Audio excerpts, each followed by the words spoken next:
দেশে বজ্রপাতের সংখ্যা ক্রমশই বাড়ছে, বিশেষ করে উপকূলীয় এলাকায়। আর তাই স্বেচ্ছায় প্রকৃতির সঙ্গে লড়াই করতে গিয়ে এক সাধারণ কৃষক হাতে তুলে নিয়েছেন এক ব্যতিক্রমী পদক্ষেপ। পটুয়াখালীর কলাপাড়া উপজেলার কুমিরমারা গ্রামের কৃষক কামাল হোসেন তার নিজের উদ্যোগে শুরু করেছেন তালগাছ রোপণের এক বিশাল কর্মযজ্ঞ। তিনি পরিবেশের ভারসাম্য রক্ষায় সচেতন। তালগাছের উপকারিতা সম্পর্কে জানতে পেরে নিজেই তালগাছ রোপণে উদ্যোগী হন। উপজেলা প্রশাসনের অনুমতি নিয়ে তিনি শুরু করেন এই উদ্যোগ। মাটিটা শক্তিশালী একমাত্র তাল গাছে হয়। তাল গাছে মাটি ধরে রাখে। এটা বিভিন্ন মিডিয়া, বিভিন্ন খবরে এটা দেখে আমার একটা মনে আগ্রহ জাগছে যে আসলে তাল গাছটা লাগানো উচিত। তারপরে আমি উপজেলা প্রশাসনের দ্বারা গেলাম যে তাল গাছের লাগানোর জন্য পারমিশন আনলাম। পারমিশন আনার পরে 1 লক্ষ তালের বীজের আমার পারমিশন দিয়েছে। এবং তার এই মহৎ কাজকে ধন্যবাদ জানিয়েছেন স্থানীয়রা। এখন পর্যন্ত কামাল হোসেন 15 কিলোমিটার এলাকা জুড়ে প্রায় 35,000 তালের বীজ রোপণ করেছেন। নিজের অর্থে এবং বিভিন্ন স্থান থেকে বীজ সংগ্রহ করে তিনি স্বেচ্ছায় এই কাজটি করে যাচ্ছেন। উনি লোকটা আসলে মানবতার ফেরিওয়ালা বলা যায়। আগে পরে উনি বিভিন্ন ধরনের কাজ করছে। আর ওনার কাছে ভালো লাগছে যে এই দেশে যদি তাল গাছ লাগানো হয়, এই তাল গাছটা একসময় অক্সিজেনের চাহিদা পূরণ করলো।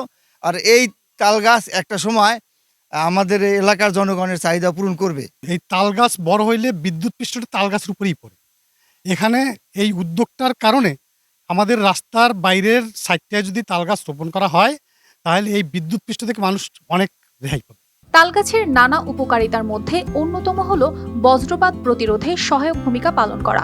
এছাড়াও এটি ভূমিক্ষয় রোধ, মাটির নিচের পানির স্তর বৃদ্ধিতে সহায়তা এবং মাটির উর্বরতা রক্ষা করে। উপকূলবর্তী এলাকার পরিবেশকে আরও সুরক্ষিত রাখতে তালগাছ অত্যন্ত কার্যকর। কামাল হোসেনের মতো সমাজসেবীরা এ ধরনের উদ্যোগ নিয়ে পরিবেশের ভারসাম্য রক্ষায় কাজ করে যাচ্ছেন। মাছ ধরিয়া এই তালের আড়ে রোপণ করতেছি। আমার ভ্যান সহ 1000 টাকা আমারে দেয়। কামাল চাষা আমার দীর্ঘদিন সময় তালে আটি লাগায়। তালে আটে খুব উপকারিতা, ঠিক আছে। আমরা তার ডেলি হিসাবে কাজ করি, ডেলি 700 টাকা। এই উদ্যোগকে আরো বড় করতে এবং আরো সচেতনতা বৃদ্ধিতে উপজেলা নির্বাহী কর্মকর্তা কামাল হোসেনের মতো অন্যদেরকেও এ ধরনের কাজে এগিয়ে আসার আহ্বান জানিয়েছেন। আমাদের উপকূলবর্তী এলাকাগুলোতে আমরা দেখেছি তাল গাছগুলো পরিবেশ প্রকৃতির ভারসাম্য রক্ষায় খুবই গুরুত্বপূর্ণ ভূমিকা পালন করে। এই জন্য আমরা আশা করব কামাল হোসেন গাজীর মতো যারা সমাজসেবী আছেন, ভালো মনের মানুষ আছেন, তারা যদি এগিয়ে আসেন, আমাদের সর্বস্তরে আমরা আরও ভালোভাবে গুছিয়ে কাজগুলো করতে পারব। তালগাছ শুধু বজ্রপাত প্রতিরোধই করে না, বরং ভূমিক্ষয় রোধ, মাটির উর্বরতা রক্ষা এবং মাটির নিচের পানির স্তর বৃদ্ধিতে সাহায্য করে। এই মহৎ কাজে কামালের মতো আরো মানুষ এগিয়ে এলে হয়তো একদিন সমুদ্র তীরবর্তী অঞ্চলগুলো প্রকৃতির সুরক্ষায় তালগাছের ছায়ায় ঢাকা পড়বে।